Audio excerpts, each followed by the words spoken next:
বিচ্ছেদ আসলে জিনিসটা কি? বিচ্ছেদ গান শুনলে কেন চোখে জল আসে? যে তার আপনজনকে হারায়, বিচ্ছেদের যন্ত্রণা সে বুঝতে পারে। আমি এই বিচ্ছেদের যন্ত্রণা বুঝতে পেরেছি যেদিন থেকে আমার ছোট কাল থেকে যে আমার গ্রামের গুরু ছিলেন দুলাল সরকার, তিনি না ফেরার দেশে চলে গেলেন আজ থেকে 6 বছর আগে। তারপরে আমার দাদা গুরু বাবুশ্রী সুবীর কর্মকার দাদার কাছে গেলাম, তো বললাম এই গানের জগতে যিনি গানের গুরু ছিলেন, আমার অল্প বয়সে আমার উস্তাদকে হারিয়ে সঙ্গীতের কিছু শিখতে পারি না, তাহলে দাদা আমার উপায়টা কি? দাদা বললো আমি তো আছি। পিতা মারা গেলে ওই নাতির দায়িত্ব এমনিতেই কি দাদার উপরে চলে আসে, যার ভরসায় এতদিন ছিলাম। একটা গান মনে হলেই যখন ডাক দিয়ে শিখিয়ে দিত, এই মানুষটা এখন আমার নাই।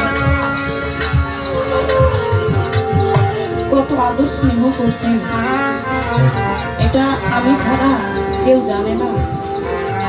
তেমনি যার যার যন্ত্রণা ঠিক সেই অনুভব করতে পারে। এই গানের জগতে এসে আমি বুঝেছি আসলে ব্যথা, যন্ত্রণা, বেদনা জিনিসগুলো একে করে যখন ভালোবাসার কথা মানুষ চলে যায়, এই ব্যথার যন্ত্রণা আরো বেড়ে যায়। এই ব্যথা জোড়ানোর মতো মানুষ যখন থাকে না, তখন বোঝা যায় এই যন্ত্রণাটা কতটা। দাদাকে নিয়ে বললে আমার শেষ হবে না, অনেক কথা। আমার জায়গা থেকে প্রয়াত সাধু মনোরম সরকারের লেখা একটি গান আমি করবো। গানটি আমার খুব ভালো লাগে। দাদাও মাঝে মাঝে আমি অনুষ্ঠানে গেলে আসলে আমার কাছে কিছু কিছু গানের আদেশ করতেন যে এই গানটা কর। সেই গানগুলো এখন করতে গেলে আমার চোখ থেকে এমনিতেই অজরে কান্না চলে আসে, কেননা এই গানগুলো আমার দাদা শুনতেন। এখন তো আমি দাদাকে আর শুনাইতে পারবো না।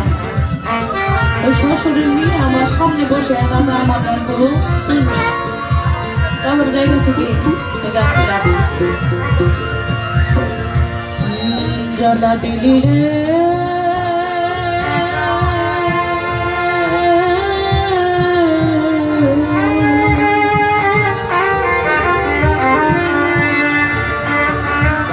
বুকের ভিতর জানায় পুরা